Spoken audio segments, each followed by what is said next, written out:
Amém? Nós brincamos na semana passada, o pastor Emerson brincou que ele está pedindo para pregar aqui na igreja. Ele realmente mandou uma mensagem semana passada, deixa eu pregar, né? Era eu que queria trazer a palavra e eu fiquei assim, tá bom, né? Deixa Deus agir, né? E realmente foi espetacular. Para mim foi uma palavra de Deus para o nosso coração. Quem estava aqui lembra ele falando sobre Davi, nobreza em tempos difíceis foi o tema da mensagem. E nos ensinou que em tempos difíceis é tempo de chorar também, mas é tempo de buscar a direção de Deus. E quando ele pediu para pregar, eu tinha um tema que eu tenho meditado, eu tenho falado isso onde eu estou passando. Qualquer brecha que eles dão para eu falar alguma coisa, eu estou falando sobre isso, porque é o que eu tenho meditado, é o que eu comecei a meditar no final de janeiro, e tenho meditado muito nesse tema que nós vamos falar. E hoje nós demos o tema, bem-aventurados os pacificadores, e a continuação do versículo diz, porque eles serão chamados filhos de Deus. Então gostaria que você abrisse a sua Bíblia agora, no livro de Mateus, deixe aberto ela aí, no capítulo 4, versículo 18, deixa ela aberta que nós vamos explicar um pouco sobre o que nós vamos falar. Mateus capítulo 4, versículo 18, deixa aberto aí. Eu tenho meditado muito, feito muitas anotações sobre o Sermão da Montanha, o Sermão do Monte, e cada vez que eu paro para meditar nesse sermão, eu fico pensando e percebendo a riqueza que Jesus colocou para nós nesses textos. O Sermão do Monte, ele começa no início do ministério de Jesus, ele acontece no início do ministério de Jesus Cristo. Só para a gente situar no tempo, quando Jesus resolve ensinar essas coisas, no início de Mateus vai falar do nascimento de Jesus, no capítulo 3 de Mateus vai falar sobre o batismo de Jesus Cristo. Jesus é então levado ao deserto para ser tentado, isso já no capítulo 4, ele é tentado ali durante 40 dias que ele estava em jejum, depois ele volta desse processo de tentação, e ele começa o ministério público. Aos seus 30 anos de idade, Jesus aparece agora, alguém que já foi ensinado pela vida, alguém que já estudou, alguém que já aprendeu do Pai, que já desenvolveu intimidade com Deus. Ele começa o seu ministério público que duraria somente 3 anos. Então no capítulo 4 de Mateus, depois que Jesus é tentado no deserto, ele volta, ele começa a chamar os seus discípulos, ele começa a aparecer publicamente. Então vamos ler o versículo 18 de Mateus capítulo 4, e vamos ler até o capítulo 5 no versículo 1. Diz assim a palavra de Deus: andando à beira do mar da Galileia, Jesus viu 2 irmãos, Simão, chamado Pedro, e seu irmão André. Eles estavam lançando redes ao mar, pois eram pescadores, e Jesus disse: sigam-me, e eu os farei pescadores de homem. No mesmo instante, eles deixaram suas redes e o seguiram. Indo adiante, viu outros 2 irmãos, Tiago, filho de Zebedeu, e João, o seu irmão. Eles estavam num barco com seu pai, Zebedeu, preparando as suas redes. Jesus os chamou, e eles, deixando imediatamente o seu pai e o barco, o seguiram. Versículo 23. Jesus foi por toda a Galileia, ensinando nas sinagogas deles, pregando as boas novas do reino e curando todas as enfermidades e doenças entre o povo. Notícias sobre ele se espalharam por toda a Síria, e o povo lhe trouxe todos os que sofriam de vários males e tormentos, endemoniados, loucos, paralíticos, e ele os curou. Grandes multidões o seguiam, vindas da Galileia, Decápolis, Jerusalém, Judeia e da região do outro lado do Jordão. Vendo as multidões, Jesus subiu ao monte e se assentou. Seus discípulos se aproximaram dele e ele começou a ensiná-los, dizendo... Só até aí por enquanto. Feche seus olhos. Faça uma oração a Deus nessa noite. Não sei se você já conversou com Deus hoje, mas faça uma oração simples e peça ao Espírito Santo de Deus para falar com você, direcionar a sua vida, ensinar você nessa noite, e dê abertura para Ele causar as mudanças que forem necessárias também. Espírito Santo de Deus, como nós temos falado, nós entendemos o Senhor como uma pessoa que se relaciona conosco, e pedimos ao Senhor que traga luz à sua palavra nessa noite, nos ensine, nos exorte, mas nos conduza a uma vida ainda melhor, a uma vida de pacificador, como o Senhor tem colocado para nós aqui, em nome de Jesus. Amém. Então, só explicando para vocês aqui como que chega no Sermão do Monte. Então, eu disse, Jesus inicia o seu ministério. Logo após iniciar o ministério, ele começa a chamar os discípulos, chama os discípulos e começa então a curar pessoas, libertar pessoas. E enquanto eu estava meditando, eu fico pensando muito na época. Pensa só, 2000 anos atrás, não tinha internet, não tinha televisão, não tinha WhatsApp, não tinha nada. Então, o que as pessoas tinham para fazer? O que uma pessoa 2000 anos atrás fazia no seu dia, além de trabalhar? Ele não tinha muita diversão, ele não tinha muito entretenimento. Aí aparece um homem, e esse homem começa a curar cego, começa a curar paralítico, começa a expulsar demônio, começa a dar voz aos mudos. E a Bíblia fala que a notícia se espalhou por toda a região. Gente, pensa. A gente esteve no sertão no mês retrasado. O simples fato de a gente falar nas casas assim, olha, vai ter um cara que vai cuspir fogo. E tinha um cara lá que fazia pirofagia. As pessoas, duvido, vai cuspir fogo? Não, eu vou lá para ver. Só falar, eu quero ir cuspir fogo, gente. A gente já viu isso na televisão, a gente vê às vezes em teatro, alguma coisa, a pessoa cuspindo fogo. Agora imagina, há 2000 anos atrás, todo mundo pensava assim, rapaz, eu vi um cara ali, sabe o Zé, que era paralítico? Então, olha lá o Zé está andando. Sabe o João que era cego? O João está vendo. Sabe o fulano que vivia dando cabeçada na parede, que era endemoniado? Rapaz, o cara está lúcido. Não acredito. Então vamos lá ver. E as pessoas, a Bíblia fala que uma multidão de pessoas foram até Jesus. E Jesus então já começa os seus primeiros dias de ministério arrebanhando uma multidão de pessoas. E eu gosto de pensar que se fosse quase todos os homens, ia dar toda a atenção àquela multidão, ia dar autógrafo, falar, nossa, cara, meu ministério está bombando. Nossa, eu não imaginava, achei que ia ser mais devagar, mas agora eu estou no auge. Já comecei com o pé direito, como diz o outro. Só que a Bíblia fala que Jesus, ao invés de ir para o meio da multidão, ele sobe no monte. E tem um detalhe que para mim me chama a atenção e dá luz ao texto, é que ao invés de Jesus se colocar de pé para falar para a multidão, Jesus se assenta. E eu compartilhei isso um dia no churrasco dos homens. E eu falei, gente, quem quer falar para uma multidão fica sentado? Sem microfone? Não tinha microfone. Quem quer falar para uma multidão, o que Jesus tinha que fazer? Jesus tinha que subir no alto de alguma coisa, projetar a sua voz o máximo possível. Mas Jesus não fez isso. Jesus se assentou. E a Bíblia fala no versículo 1 de Mateus, que os discípulos de Jesus se aproximaram dele. Eu imagino Jesus sentado, e os discípulos sentaram do lado, e começaram a ouvir, mas e a multidão?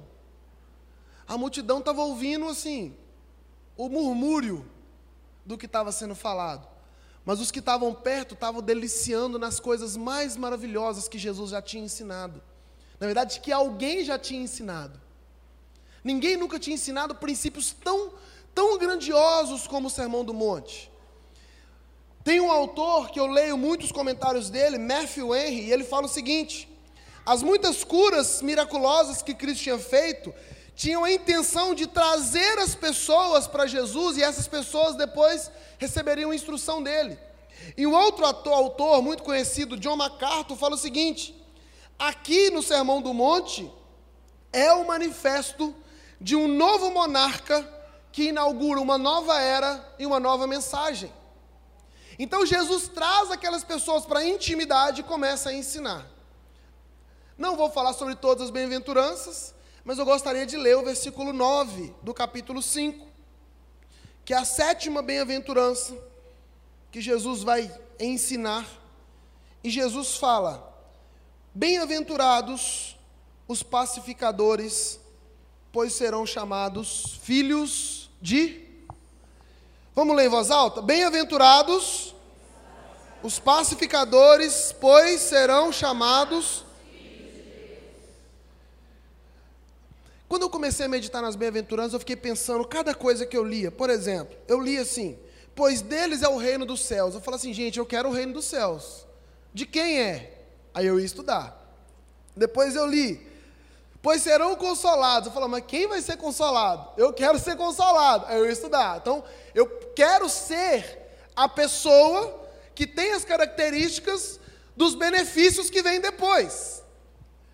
Aqui está falando, bem-aventurados pacificadores, e Jesus garante, pois esses pacificadores serão chamados de filhos de Deus.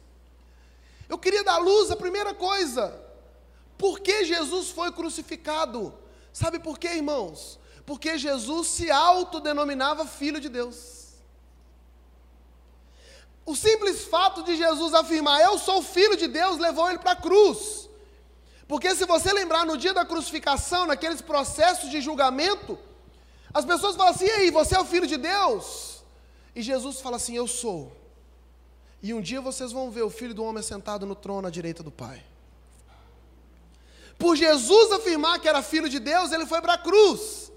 E ele afirma no Sermão do Monte que os pacificadores serão chamados de filhos de Deus. Então, peraí, eu quero ser um pacificador. Não só quero, mas eu preciso ser um pacificador para que eu seja filho de Deus. Então, que mensagem, que pacificador é esse? Que coisa é essa que muitas vezes nós não entendemos? Então, para começar as bem-aventuranças, a gente usa o termo de que bem-aventurado é mais do que feliz, mas bem-aventurado também dá a ideia de uma expressão que tinha no hebraico ali, quando até em Salmo 1, que fala, bem-aventurado o homem que não anda no conselho do ímpio, nem se assenta na roda dos escarnecedores, antes o seu prazer, não tem? Bem-aventurado ali está falando assim, olha, pensa alguém falando assim, rapaz, que feliz é aquela pessoa, hein? Como é feliz aquela pessoa? Ou, bem-aventurado é aquela pessoa que não anda no conselho dos ímpios. Que feliz é o pacificador. É uma exclamação, é alguém dando uma ênfase a algo bom. Que feliz é o homem que não anda no conselho do ímpio. Então Jesus está trazendo aqui para a gente, olha, que felizes são os pacificadores, pois eles serão chamados filhos de Deus. E aí nós entendemos que as bem-aventuranças são o segredo da felicidade, não é? O tempo inteiro Jesus está falando, que felizes são, como são felizes o fulano, como são felizes os que são assim. Então, se eu quero ter uma vida de felicidade, o que eu preciso fazer? Meditar nas bem-aventuranças. O pastor Carlos Emídio, há um mês atrás, mais ou menos, pregou sobre Mateus capítulo 6, versículo 33, que compõe as bem-aventuranças. E ele falou sobre isso, todos nós um dia precisamos parar e meditar nesses textos. Ele falou, pare um dia. Vai ser difícil você parar um dia só, vai ser difícil você parar 2 dias, vai ser difícil você parar uma semana, porque você vai começar a entender coisas aqui. E eu gosto de falar que aqui era o início do ministério de Jesus. Jesus então estava dando os ensinamentos que ele passaria os 3 anos para cumprir. Quando você confronta o Sermão do Monte com a vida prática de Jesus, Jesus durante boa parte do tempo estava cumprindo com ações aquilo que ele tinha falado no Sermão do Monte. Jesus começa a viver isso aqui o tempo inteiro. E aí, a grande pergunta nessa bem-aventurança, no versículo 9, na 7ª bem-aventurança é, quem são esses pacificadores? Quem são esses pacificadores? Se fosse uma aula eu abriria para perguntas, eu abriria para opiniões. Quem são esses pacificadores? E essa bem-aventurança, ela tem sido muito mal interpretada, porque ao primeiro golpe de vista, nós imaginamos que pacificador são aquelas pessoas que trabalham para a ONU, que trabalham para a Cruz Vermelha, ou aquelas pessoas que apartam briga, né? Ou, como é que é o nome daquela mulher aqui, do caso de família, né? Aquela ali é pacificadora, né? Está ali tentando trazer paz em uma situação. Mas quem são esses pacificadores? E antes de nós sermos esses pacificadores que serão chamados filhos de Deus, nós precisamos perguntar, mas que paz é essa? Porque o pacificador é alguém que leva o quê? Um pacificador é alguém que leva a paz. Mas que paz é essa? E segunda coisa, eu consigo levar algo para alguma pessoa que eu não tenho. Eu consigo doar algo que eu não tenho. Se vocês me pedirem agora, William, me dá R$500 agora. Sem chance. Me dá 100, 50, 30. Daqui a pouco chega no que tem na carteira. Mas eu só vou conseguir doar o que eu tenho. Eu só consigo doar do que eu tenho. Então a primeira pergunta que eu preciso fazer para entender esse texto é se eu tenho a paz. E se eu tenho a paz, que paz é essa? Como se obtém essa paz? Isaías capítulo 57, versículo 21, Deus diz assim, Deus dizendo por meio de Isaías, para os perversos diz o meu Deus, não há paz. A primeira coisa que eu preciso entender é que paz não é uma ausência de conflitos. Paz não é um estado estático de ausência de algumas coisas. A primeira coisa é que só tem paz quem tem Deus. Isaías está dizendo, olha, os perversos podem viver uma vida tranquila. Os perversos podem viver uma vida próspera. Os perversos podem viver uma vida alegre. Mas para os perversos, diz o meu Deus, não há paz. A paz, ela pertence a Deus. Tem um texto que Deus diz, deixo-vos a paz, minha paz vos dou. Não vou-la dou como o mundo a dar. Não se turbe o vosso coração, nem se atemorize. Deus é o dono da paz. Deus dá a paz. E quantas vezes nós entendemos isso no nosso processo de conversão? Muitas vezes nós temos uma vida toda atrapalhada, uma vida cheia de conflitos, uma vida toda perturbada. E nós recebemos o Espírito Santo habitando em nós, e nós começamos a perceber que a situação externa não mudou, mas por dentro habita em nós uma paz. Por dentro está a paz. E eu estou me lembrando aqui do livro de Gênesis, quando Deus diz, haja luz e houve luz. Um dia você dá uma estudada nisso. Alguns versículos depois, Deus diz assim, hajam os luzeiros no céu. Deus diz para que a luz existisse antes de criar o sol e as estrelas. Porque a luz emana de Deus. A Bíblia fala que no céu não vai ter sol, não vai ter estrela, não vai ter nada. Porque a luz de Deus vai iluminar todas as coisas. A paz, da mesma forma, ela é independente de qualquer objeto. A paz, ela emana de Deus para os nossos corações. Então, a primeira coisa que nós vamos entender é que se nós estivermos vivendo uma vida de pecado, nós não vamos experimentar a paz de Cristo. Não dá. A paz é a perfeita harmonia e tranquilidade que existe somente no relacionamento com Deus. Deus é um Deus de paz. É impossível haver paz enquanto o homem não se reconciliar com Deus, enquanto não se unir de novo com Deus, de quem ele se afastou por causa do pecado. Então, se você está aqui nessa noite, você tem percebido que você não tem uma vida de paz. Antes de mais nada, você precisa da paz de Cristo. Uma paz que se obtém com arrependimento, confissão de pecados e uma conversão ao Deus da paz. A gente fala muito uma expressão que Principalmente quem um dia esteve na igreja, quem um dia foi convertido, ou pelo menos veio com os pais e sai da igreja. E fala assim, nossa, mas quando bate a cabeça no travesseiro, o que eu fiz hoje, né? Como está a minha vida? Para onde eu estou indo?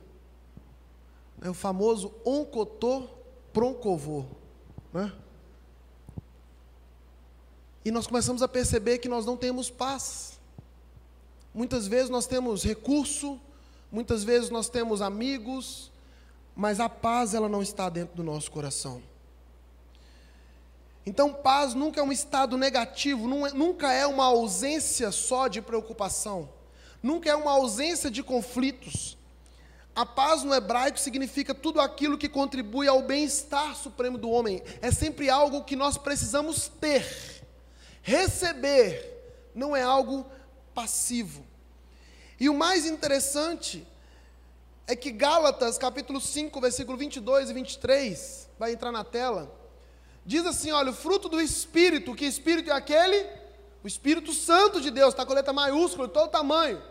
Mas o fruto do Espírito Santo de Deus é amor, alegria e paz. A paz era um fruto do Espírito Santo.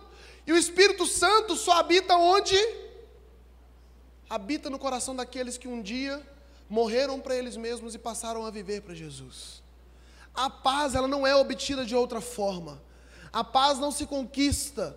A paz não se ganha. A paz não vem por meditação. A paz não vem por passar tempos no monte. A paz não vem por se afastar de tudo que é mundo. A paz não vem de outra forma sem ser por Jesus Cristo e pelo Espírito Santo de Deus. Você precisa se perguntar, eu tenho uma paz? Sonda seu coração agora, pergunta para você, eu tenho uma paz que habita em mim? Eu tenho uma paz que habita no meu coração? Um outro texto que nos mostra que a paz ela só é conquistada por Jesus em nós é Isaías capítulo 53. Isaías 53 é um dos meus favoritos na Bíblia.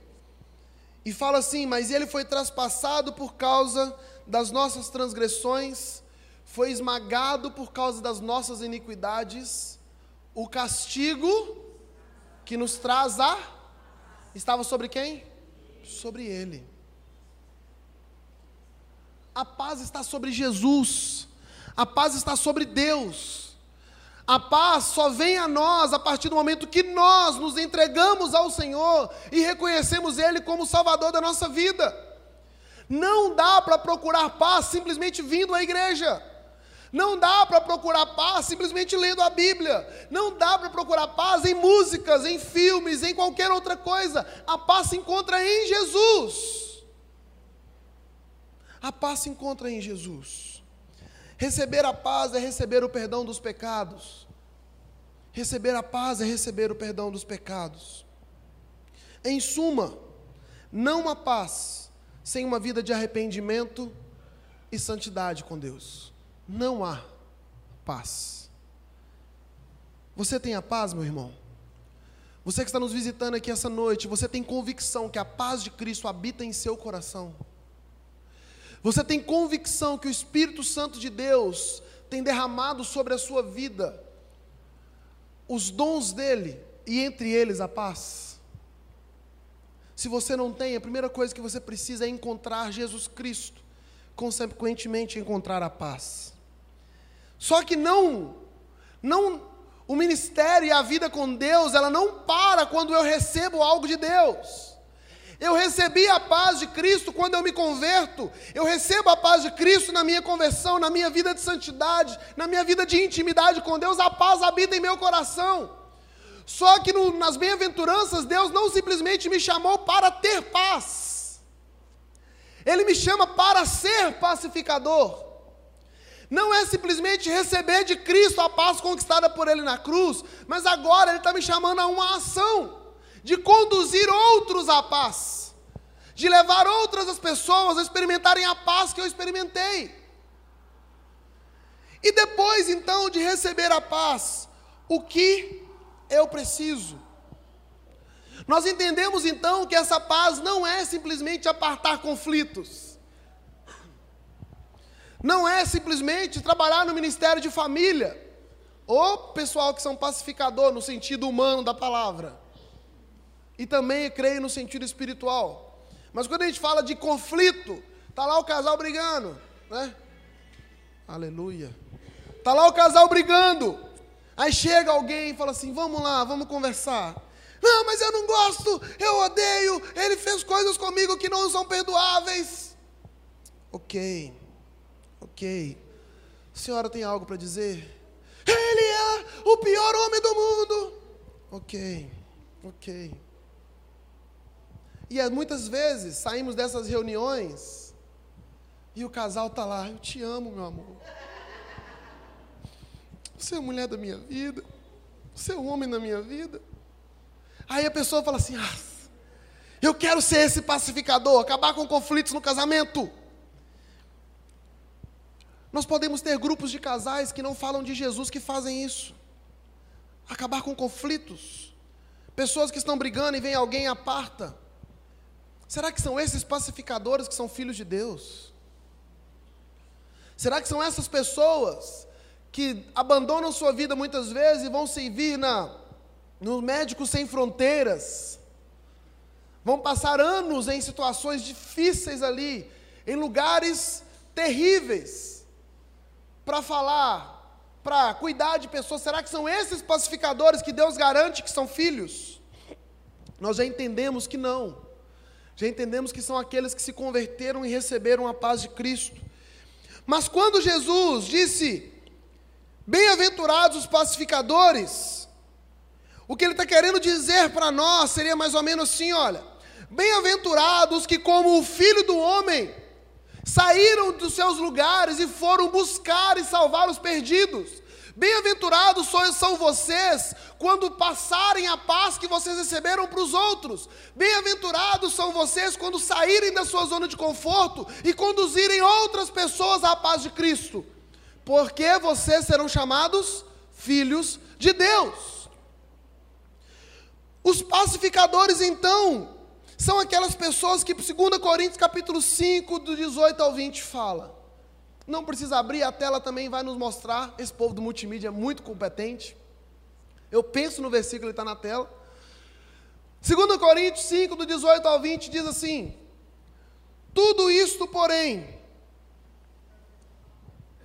vem de Deus, que nos reconciliou consigo mesmo. Ou podemos entender, o reconciliar consigo mesmo, nos trouxe a paz. E nos deu o ministério da reconciliação, que é levar a paz. Continuando, versículo 19. Ou seja, que Deus em Cristo estava trazendo a paz consigo o mundo, não levando em conta o pecado dos homens, e confiou a nós a mensagem de reconciliação ou da paz, de levar a paz. E aí tem esse texto espetacular. Portanto, somos embaixadores de Cristo, como se Deus estivesse fazendo o seu apelo por nosso intermédio. Por amor a Cristo lhe suplicamos, reconciliem-se com Deus.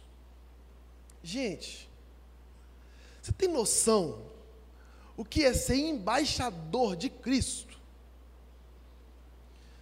Você tem noção o que é ser embaixador de um país? O embaixador de um país, ele é a figura que representa o seu país no outro país. Então, se eu fosse embaixador brasileiro nos Estados Unidos, a minha fala representa a fala de toda a minha nação. As minhas ações refletem a ação da minha nação. Eu sou o representante legal da minha nação em outro país. Agora Jesus fala assim, gente, Paulo falando aqui, vocês são embaixadores de Cristo. Como se Deus estivesse fazendo o seu apelo por nosso intermédio. Por amor ao Cristo suplicamos, reconcilie-se com Deus. Ou busquem a paz em Deus. Nós somos chamados a sermos pacificadores. Por quê? Porque bem-aventurados os pacificadores, pois eles serão chamados de filhos de Deus. Mais do que receber a paz, nós somos chamados a levar a paz às outras pessoas. E talvez você se pergunte assim: William, mas como que eu levo essa paz às pessoas? Eu não sei falar muito bem, eu tenho vergonha. Nós podemos fazer isso de tantas formas. Você pode levar a paz às pessoas orando por elas, intercedendo por elas. Esses dias, num culto de quinta-feira, eu dei um testemunho, falando de uma experiência que nós tivemos no sertão.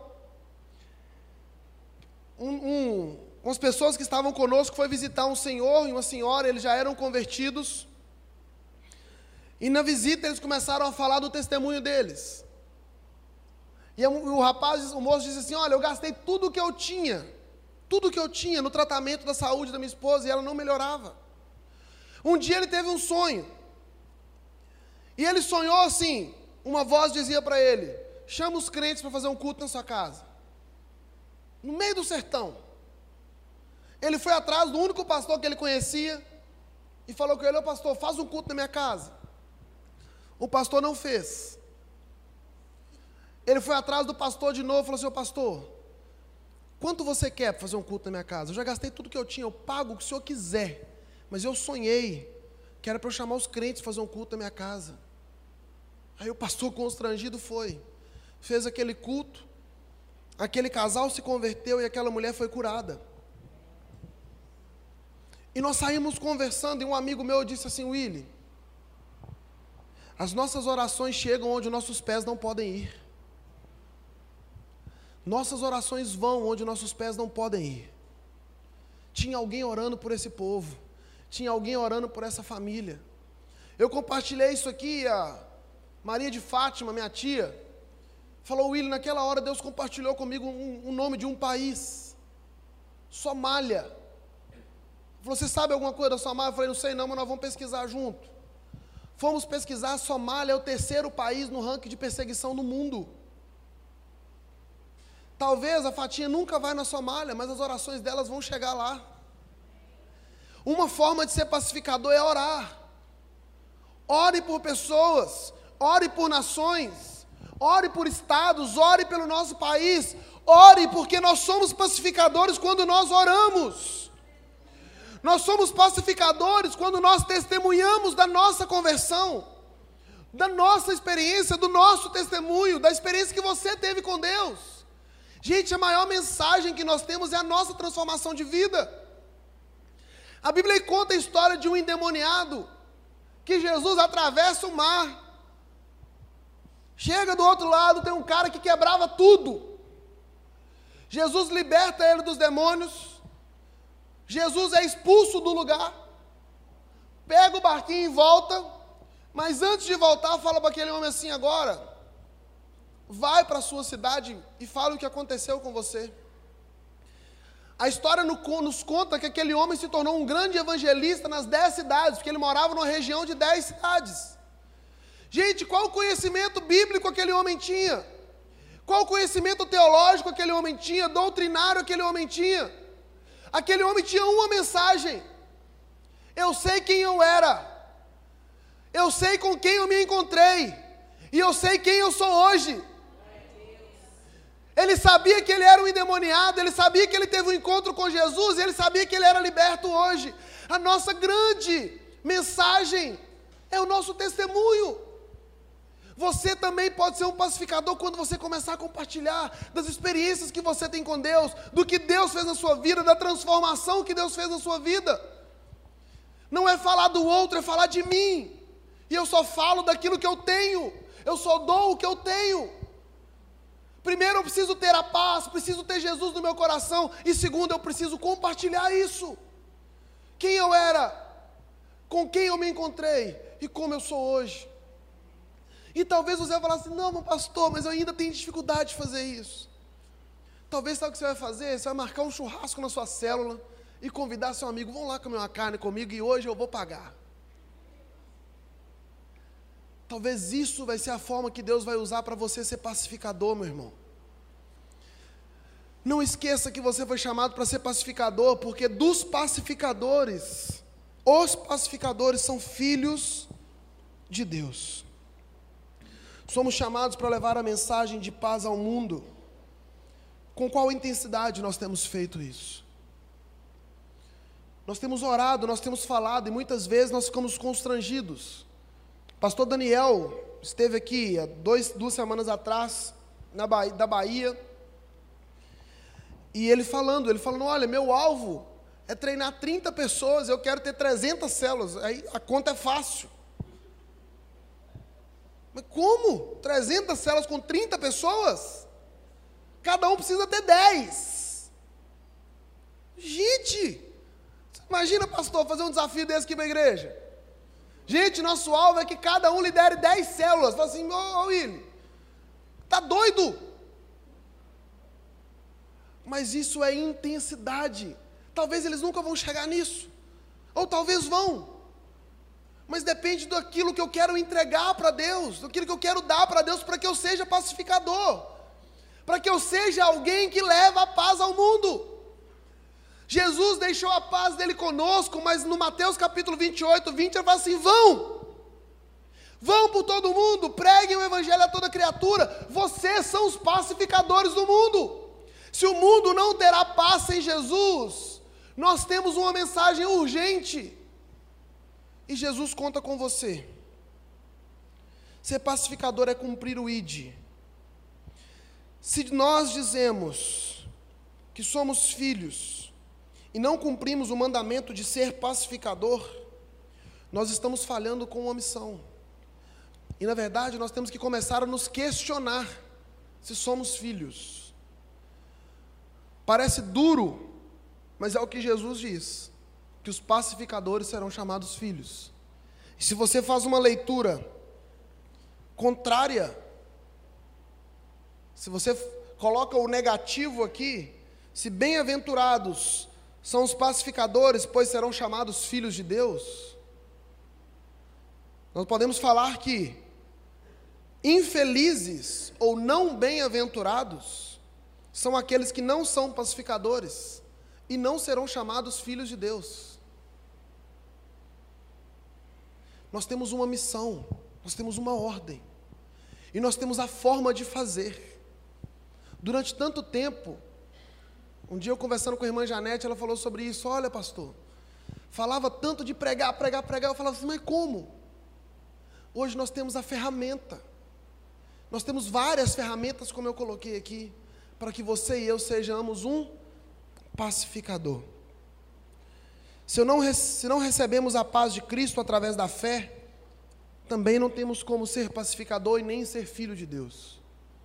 Nós precisamos da paz que excede todo entendimento, habitando em nós. E quando eu escolhi essa imagem, que está na tela para o tema da mensagem, foi baseado numa ilustração que eu contei na célula, na multiplicação da célula do meu pai, Antônio Campos e Vera Campos. Eu vi esse documentário, essa imagem é a imagem de um documentário que tem na Netflix, que é os Capacetes Brancos. E eu vou só contar um pouquinho da história desses homens. Nós sabemos que a Síria está vivendo uma guerra civil terrível. Pessoas têm morrido, bombas estão caindo ali constantemente, tem uma guerra política, a Rússia está envolvido, os extremistas estão envolvidos, está uma confusão na Síria. E se você parar e pesquisar, você vai perceber que milhares de pessoas estão morrendo na Síria, milhares de pessoas. E esses homens, um dia se uniram e falaram assim, olha, nós não vamos fugir, nós vamos para o meio dos escombros, para ver se a gente resgata alguém com vida. Ao invés de nós irmos embora, o documentário mostra um dia deles lá, e eles estão na base deles, quando eles veem um míssil passando. O que todos nós faríamos? Vazaria para o outro lado. O que eles fazem? Vão em direção ao míssil. E eles são as primeiras pessoas que chegam no lugar de um atentado, no lugar de uma catástrofe. Porque eles chegam, eles vão acompanhando, e a ideia é, se eu consigo chegar, quanto mais rápido eu chego, mais chance eu tenho de encontrar alguém vivo. E esses capacetes brancos, eles têm um lema. O lema deles é: salvar uma vida é como salvar o mundo inteiro. E sabe o que eles fazem? No final do documentário, um dos líderes dá a seguinte declaração: toda manhã eu acordo para fazer este trabalho, porque é o meu dever humanitário, e eu não vou parar enquanto eu viver. Estou disposto a sacrificar a minha alma pelo bem das pessoas. Eu vou ler de novo.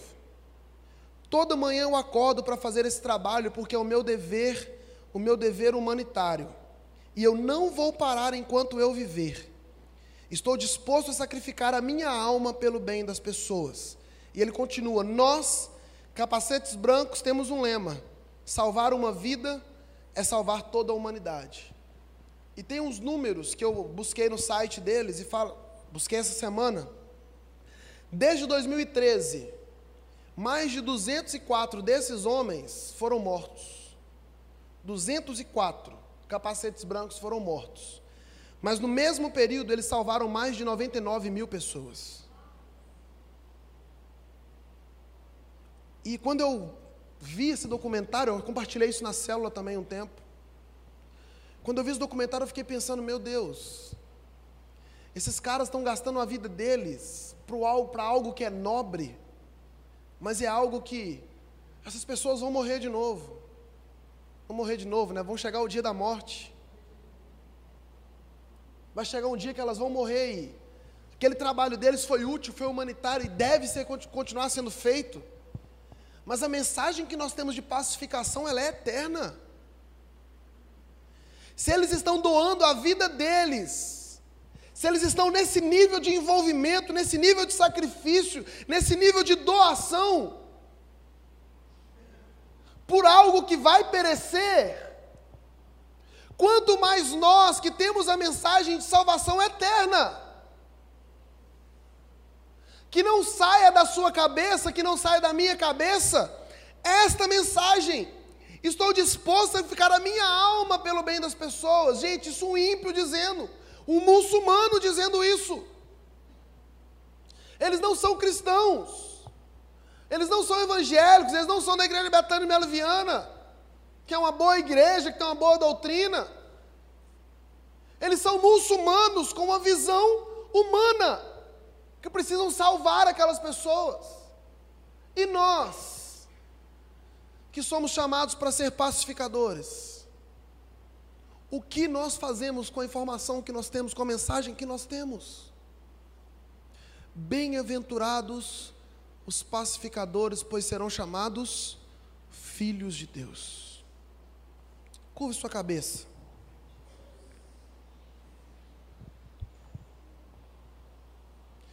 Medite naquilo que nós estamos falando. Seja sincero com você mesmo. Como eu estou? Primeira pergunta: eu tenho a paz de Cristo em meu coração? E segundo, se eu tenho essa paz, o que eu estou fazendo com ela? Por que eu estou guardando ela só para mim? Quando o mundo está clamando, quando bombas estão caindo ao redor de pessoas do nosso lado e elas estão morrendo sem Jesus. Espírito Santo de Deus, obrigado pela sua palavra, Senhor. Não fiz nada mais aqui do que simplesmente expor o que o Senhor fez aqui, o que o Senhor disse aqui, não inventei nada. Não falei nada de mim, então não tem mérito nenhum em mim, não tem crédito nenhum à minha pessoa. Mas é o Espírito Santo do Senhor que está nos chamando a uma responsabilidade. Primeiro, nos dando uma paz. E essa paz realmente nós temos experimentado no nosso coração, mas junto com a paz vem uma missão de sermos propagadores dessa paz, de sermos agentes missionários da paz. Desperta a tua igreja, Senhor. E se tem pessoas aqui nessa noite também, Jesus, escute isso. Espírito Santo, ouça essa oração nesse momento. Se tem pessoas aqui nessa noite que ainda não têm paz, o Senhor sabe uma por uma delas.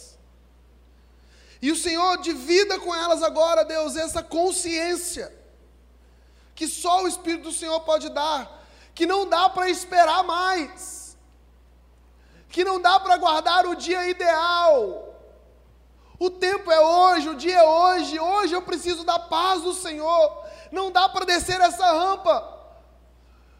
Como Isaías disse lá, que para os perversos não há paz, não dá para descer a rampa sem a paz do Senhor no nosso coração. Então quebranta, Espírito Santo de Deus, corações aqui nessa noite.